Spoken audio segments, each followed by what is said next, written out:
ভৰালিছ info চেনেলৰ অন্য এটা গুৰুত্বপূৰ্ণ ভিডিঅ'লৈ আপোনালোকক স্বাগতম জনাইছোঁ আৰু আজিৰ এই ভিডিঅ'টোত আপোনালোক যিসকল ছাত্ৰ ছাত্ৰীয়ে এবাৰ এইচএছ পৰীক্ষাত উত্তীৰ্ণ হৈ ডিগ্ৰীত নাম লিখিব আৰু যিসকলে গ্ৰেজুৱেট হৈ উঠিছে অৰ্থাৎ 6 চেমৰ পৰীক্ষা দিছে বা 6 চেমত আছে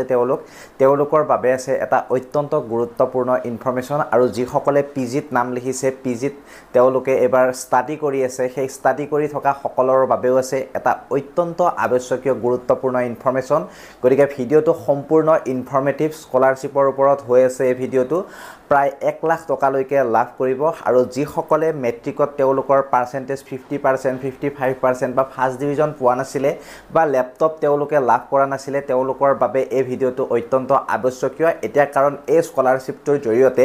আপোনালোকলৈ প্ৰায় 1 লাখ টকীয়া এটা ল্যাপটপ আগবঢ়াব এটা কোম্পানীৰ তৰফৰ পৰা আৰু এই যেটো স্কলাৰশ্বিপ এই স্কলাৰশ্বিপটোৰ সম্পূৰ্ণ বিৱৰণ মই আপোনালোকক দেখুৱাই দিম স্ক্ৰীনত আৰু আপোনালোকে ধুনীয়াকৈ চেক কৰি চাব পাৰিব আৰু বহুতে হয়তো ক'ব পাৰে এটো ফেক হয়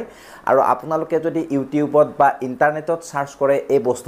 বস্তুটো বহুত আগৰ পৰাই মানে প্ৰভাইড কৰি আছে এই কোম্পানীটোৱে গতিকে একেবাৰে সঁচা এটা ভিডিঅ'য়ে একেবাৰে আপোনালোকে পলম নকৰিব কাৰণ আজি যেটো প্ৰথম ফেজ আছে সেই প্ৰথম ফেজটোৰ আজি লাষ্ট ডেট গতিকে আৰু দুটা ফেজ আপোনালোকৰ হবলৈ গৈ আছে এই ফেজ দুটাত আপোনালোকে এপ্লাই কৰিব পাৰিব যেহেতু মোৰ ভিডিঅ'টো বনোৱাত অলপ লেট হ'ল তাৰ বাবে আপোনালোকৰ ওচৰত ক্ষমা বিচাৰিছো গতিকে আগন্তুক সময়ত এনেকুৱা আৰু ভুল নকৰো গতিকে আপোনালোকে ভিডিঅ'টো সম্পূৰ্ণকৈ জানি ল'ব স্কিপ নকৰিব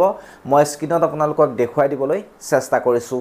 এতিয়া আপোনালোকে মন কৰিব ইয়াত LG ইলেক্ট্ৰনিক্স ইণ্ডিয়া প্ৰাইভেট লিমিটেডৰ উদ্যোগত লাইভ গুড বৃত্তি কাৰ্যসূচী 2024 অৰ্থনৈতিকভাৱে দুৰ্বল পটভূমিৰ মেধাৱী ছাত্ৰ ছাত্ৰীক আৰ্থিক সহায় আগবঢ়াবলৈ এই আৰ্থিক সহায়ৰ ডিজাইন কৰা হৈছে এই বৃত্তি কাৰ্যসূচীৰ অধীনত নিৰ্বাচিত প্ৰতিষ্ঠান বা মহাবিদ্যালয়ত স্নাতক বা স্নাতকোত্তৰ পাঠ্যক্ৰম গ্ৰহণ কৰা ছাত্ৰ ছাত্ৰীসকলে তেওঁলোকৰ শৈক্ষিক যাত্ৰাত সহায় কৰিবলৈ এবছৰৰ বাবে 1 লাখ টকা পৰ্যন্ত আৰ্থিক সাহায্য লাভ কৰিব পাৰিব আৰু এইবাৰ আপোনালোকক মই সবিশেষ জনাই আছো ইয়াৰ বিৱৰণ বা ডিটেইলছখিনি মই আপোনালোকক জনাই যাম আপোনালোকে চেক কৰিব পাৰিব নিজৰ ফোনত আৰু এতিয়া মই জনাইছো যে এতিয়া বৃত্তিৰ নামটো হৈছে লাইভ গুড বৃত্তি কাৰ্যসূচী 2024 তাৰ পিছত আপোনালোকৰ প্ৰদানকাৰীৰ বিৱৰণ ইয়াত লিখিছে LG electronics India private limited অৰ্থাৎ LG ইলেক্ট্ৰনিক্স সমুকৈ তাৰ পিছত স্কলাৰশ্বিপৰ টাইপটো আপোনালোকে চাব বা প্ৰকাৰ কি প্ৰকাৰে আপোনালোকক দিয়া হ'ব যোগ্যতা আৰু সামৰ্থ্য ভিত্তিকভাৱে আপোনালোকক এই যেটো স্কলাৰশ্বিপ আছে স্কলাৰশ্বিপটো দিয়া হ'ব এবাৰ ইয়াত যোগ্যতাখিনি লিখিছে ছাত্ৰ ছাত্ৰীসকলে সমগ্ৰ ভাৰতৰ নিৰ্বাচিত কলেজ প্ৰতিষ্ঠানৰ পৰা স্নাতকোত্তৰ পাঠ্যক্ৰম যিকোনো শিক্ষাবৰ্ষক গ্ৰহণ কৰি থাকিব লাগিব যদি আপুনি এনে বহি আছে তেতিয়া নোৱাৰিব প্ৰথম বৰ্ষৰ ছাত্ৰ ছাত্ৰীয়ে দ্বাদশ শ্ৰেণীৰ পৰীক্ষাত ন্যূনতম 60% নম্বৰ লাভ কৰিব লাগিব আনহাতে দ্বিতীয় তৃতীয় চতুৰ্থ বৰ্ষৰ ছাত্ৰ ছাত্ৰীয়ে পূৰ্বৰ শিক্ষাবৰ্ষত ন্যূনতম 60% নম্বৰ লাভ কৰিব লাগিব অৰ্থাৎ আপুনি যদি সেকেন্ড সেম পঢ়ি আছে তেতিয়া ফাৰ্স্ট সেমত আপোনালোকৰ 60% নম্বৰ লাগিব যদি থাৰ্ড সেমত আছে তেতিয়া সেকেন্ড সেমৰ আপোনালোকৰ 60% লাগিব ঠিক তেনেকুৱা ধৰণে আপোনালোকক এই পইচাটো দিয়া হ'ব বা এই 1 লাখ টকাৰ ল্যাপটপটো দিয়া হ'ব পুৰস্কাৰ এবছৰৰ বাবে 1 লাখ টকা পৰ্যন্ত আপোনালোকক দিয়া হ'ব এৱাৰ্ডটো ইয়াত উল্লেখ কৰিছে ইয়াত এপ্লিকেশনৰ লাষ্ট ডেটটো মে 23 অৰ্থাৎ অহাকালি লাষ্ট ডেট বুলি উল্লেখ কৰিছে নেক্সট আপোনালোকৰ অহাকালিৰ পিছত পুনৰবাৰ আপোনালোকৰ দুটা ফেজ হ'ব সেই দুটা ফেজতো এপ্লাই কৰিব পাৰিব এপ্লিকেশন মোড ইয়াত আপোনালোকে এপ্লিকেশন মোডটো online through buddy for study portal আপোনালোকে নিশ্চয় দেখিছে আৰু আপোনালোকে ধুনীয়াকৈ স্ক্ৰল ডাউন কৰিলে দেখিব কেনেকৈ আপোনালোকে অনলাইন কৰিব লাগে ইয়াত উল্লেখ কৰা আছে কি কৰিব লাগিব তাৰ পিছত আপোনালোকৰ ইয়াত ডকুমেন্টছ লাগিব হেয়া ইয়াত উল্লেখ কৰি থৈছে ইয়াত প্ৰথমতে কৈছে দ্বাদশ শ্ৰেণীৰ মাৰ্কশিট আৰু পূৰ্বৰ ষান্মাহিকৰ মাৰ্কশিট বা দ্বিতীয় তৃতীয় চতুৰ্থ বৰ্ষৰ ছাত্ৰ ছাত্ৰীৰ বাবে এইখিনি অৰ্থাৎ ডিগ্ৰী পঢ়ি থকা সকলৰ বাবে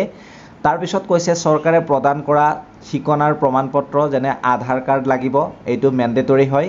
তাৰ পিছত পৰিয়ালৰ আয়ৰ প্ৰমাণপত্ৰ লাগিব অৰ্থাৎ ইনকাম টেক্স যে পে কৰে হে আয়কৰ ৰিটাৰ্ণৰ বিবৃতি লাগিব দৰমহাৰ স্লিপ লাগিব যদি কোনোবা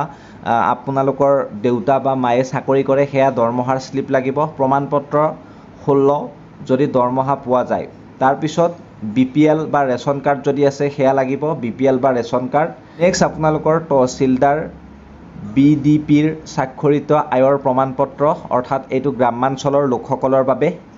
গাঁও পঞ্চায়তৰ পৰা প্ৰমাণপত্ৰ বা চহী আৰু ষ্টাম্পযুক্ত আপোনালোকৰ পঞ্চায়তৰ প্ৰমাণপত্ৰ লাগিব যেটোত ষ্টাম্প থাকিব সেক্ৰেটাৰী সাইন থাকিব হে সকলোবিলাক লাগিব নামভৰ্তিৰ প্ৰমাণপত্ৰ লাগিব কলেজ বিদ্যালয়ৰ আইডি কাৰ্ড শৈক্ষিক মাচুলৰ ৰচিদ আৰু মাচুলৰ গঠন লাগিব ইয়াত তাৰ পিছত কোৱা হৈছে প্ৰতিষ্ঠানৰ পৰা বনফাইডৰ প্ৰমাণপত্ৰ লাগিব হিতাধিকাৰীৰ বেংক একাউণ্টৰ সবিশেষ আৰু ফটোগ্ৰাফ লাগিব বুলি ইয়াত উল্লেখ কৰিছে তাৰ পিছত বাছনি প্ৰক্ৰিয়া বাছনি কেনেকৈ কৰা হ'ব আমি জনাই দিছো আবেদনকাৰীয়ে ব্যক্তিগত তথ্য শৈক্ষিক তথ্য আৰু প্ৰয়োজনীয় নথিপত্ৰ প্ৰদান কৰি বহু পদক্ষেপৰ অনলাইন আবেদন প্ৰমাণপত্ৰ পূৰণ কৰিব লাগিব